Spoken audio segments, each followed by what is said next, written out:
পৃথিবীতে যত মানুষ দুর্দান্ত ধনী হয়েছেন তাদের অধিকাংশরই বাবা মায়ের তেমন কিছু ছিল না, অথবা বাবা মায়ের সহযোগিতায় তারা ধনী হন নাই। তারা ধনী হয়েছেন তাদের নিজেদের প্রচেষ্টায়, নিজেদের ত্যাগে, নিজেদের ডেডিকেশনের মাধ্যমে, কাজের মাধ্যমে।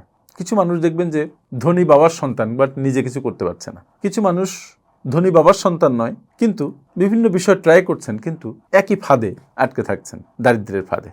মনোবিজ্ঞান বলে যে শূন্য থেকে যারা সফল হচ্ছেন তারা কিন্তু লাখের জন্য সফল হচ্ছেন না, তারা অটোমেটিক্যালি সফল হচ্ছেন না, তার পেছনে কারণ থাকছে।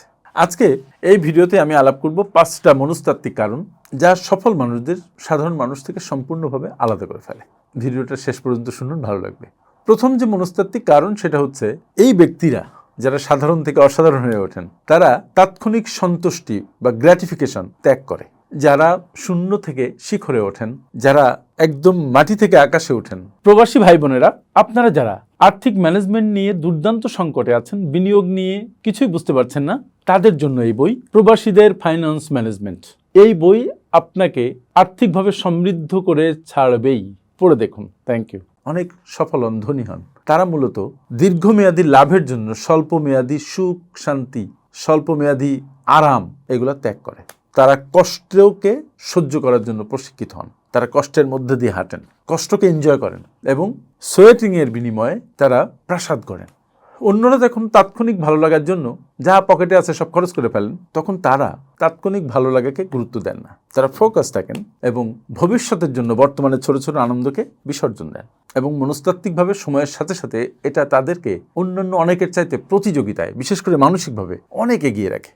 দ্বিতীয় যে পয়েন্ট সেটা হচ্ছে দারিদ্র্যের মানসিক পরিচয় তারা মুছে ফেলেন। মজার ব্যাপার হচ্ছে এই ধরনের মানুষ তারা নিজেদেরকে দরিদ্র হিসেবে পরিচয় দিতে লজ্জাবোধ করেন, দরিদ্র হিসেবে পরিচয় দেন না। আপনার দারিদ্র্য আপনাকে মহান করতে পারে, কিন্তু আপনার দারিদ্র্য যখন অন্যেরা শুনে তখন তারা আপনাকে অন্যভাবে ট্রিট করতে থাকে। যখন আপনার ব্যক্তিত্বের অংশ হয়ে দাঁড়ায় আপনার দারিদ্র্য, তখন অন্য মানুষরা আপনাকে দরিদ্রভাবেই মূল্যায়ন করে এবং সফলদের লাইনে তখন আপনি থাকতে পারেন না, তারা সেখান থেকে আপনাকে সরিয়ে দেয়। আর আপনারও মনে হয় যে আপনি ইনফেরিয়র, বিলাসবহুল জীবন, ধনী জীবন আপনার জন্য নয়। তাই যারা শূন্য থেকে শিখরে ওঠেন তারা তাদের নিজেদের ভাগ্য বদলে যাওয়ার আগেই মনে মনে নিজেদের ভাগ্যকে বদলে ফেলেন।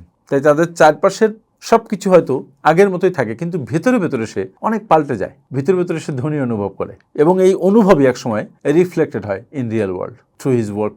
3 নম্বর পয়েন্ট হচ্ছে যে তারা খুব কম আবেগকে পাত্তা দেন, খুব কম আবেগপ্রবণ হন। They can control their emotions. আমরা যা করি তা মূলত আমাদের ইমোশন দ্বারাই করি, লজিক দিয়ে যদি জাস্টিফাই করি। যারা শূন্য থেকে বড় হন, সফল হন, তারা এতটা ইমোশনালি কাজ করেন না, তারা ইম্পালসিভ বাইং থেকে দূরে থাকেন, ইম্পালসিভ কথা বলা থেকে দূরে থাকেন, ইম্পালসিভ আচরণ থেকে দূরে থাকেন। তারা সচেতনভাবে সামনে এগিয়ে যান। সত্যি কথা বলতে কি, তারা আবেগের প্রতিটি পদক্ষেপ নিয়ন্ত্রণ করেন, খুব সচেতনভাবে কথা বলেন, সচেতনভাবে চলেন, বডি ল্যাঙ্গুয়েজ সচেতনভাবে প্রক্ষেপণ করেন। প্রবাসী ভাই বোনেরা, আপনারা যারা আর্থিক ম্যানেজমেন্ট নিয়ে দুর্দান্ত সংকটে আছেন, বিনিয়োগ নিয়ে কিছুই বুঝতে পারছেন না, তাদের জন্য এই বই প্রবাসীদের ফাইন্যান্স ম্যানেজমেন্ট। এই বই আপনাকে আর্থিকভাবে সমৃদ্ধ করে ছাড়বেই।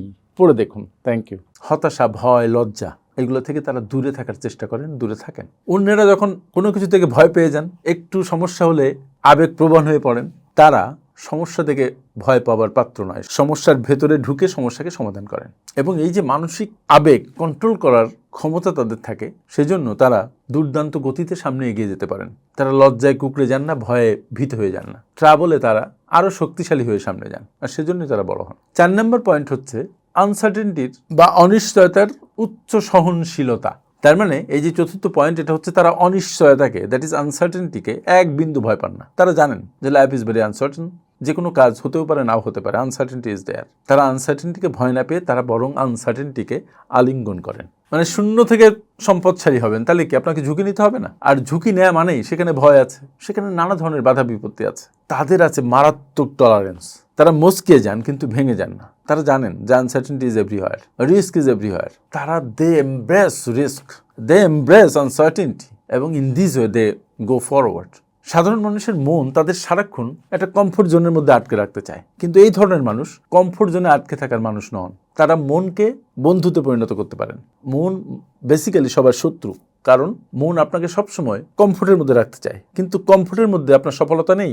সফলতা বসবাস করে ডিসকমফোর্টের মধ্যে। আর এই সব ভদ্রলোকেরা ডিসকমফোর্টকে পছন্দ করেন, তারা হ্যাবিচুয়েটেড হয়ে যান এবং তারা সেটাকে টলারেট করতে পারেন, এই জন্যই তারা বড় হন। আর 5 নম্বর একটা পয়েন্ট আছে খুব ইম্পর্টেন্ট, যে তারা বাহ্যিক স্ট্যাটাসের চাইতে দক্ষতার উপরে বেশি জোর দেন। অনেকে দেখবেন যে সফল হয়েছে লোককে দেখানোর জন্য দামি গাড়ি, দামি ঘড়ি, দামি জুতা, দামি জামা কাপড়, ব্র্যান্ডেড সবকিছু কিনে ঘুরে বেড়াচ্ছেন, সবাইকে দেখাবেন যে ইয়েস আই এম রিচ। কিন্তু যারা প্রকৃত অর্থে বড় হতে চান, বড় হন ছোট থেকে, তারা লোকে কি বললো, লোকে কি দেখলো, এগুলো বদার করেন না। প্রবাসী ভাই বোনেরা, আপনারা যারা আর্থিক ম্যানেজমেন্ট নিয়ে দুর্দান্ত সংকটে আছেন, বিনিয়োগ নিয়ে কিছুই বুঝতে পারছেন না, তাদের জন্য এই বই প্রবাসীদের ফাইন্যান্স ম্যানেজমেন্ট। এই বই আপনাকে আর্থিকভাবে সমৃদ্ধ করে ছাড়বেই। পড়ে দেখুন। Thank you. তারা দক্ষতা অর্জন করেন, নিজেকে টলারেন্ট হিসেবে তৈরি করেন, নিজেকে মূল্যবান করে গড়ে তোলেন। তারা জানেন যে গাছে যদি ফুল ধরে লোকজন তার ঘ্রাণ পাবে, গাছে যদি ফল ধরে সবাই সেটা দেখবে।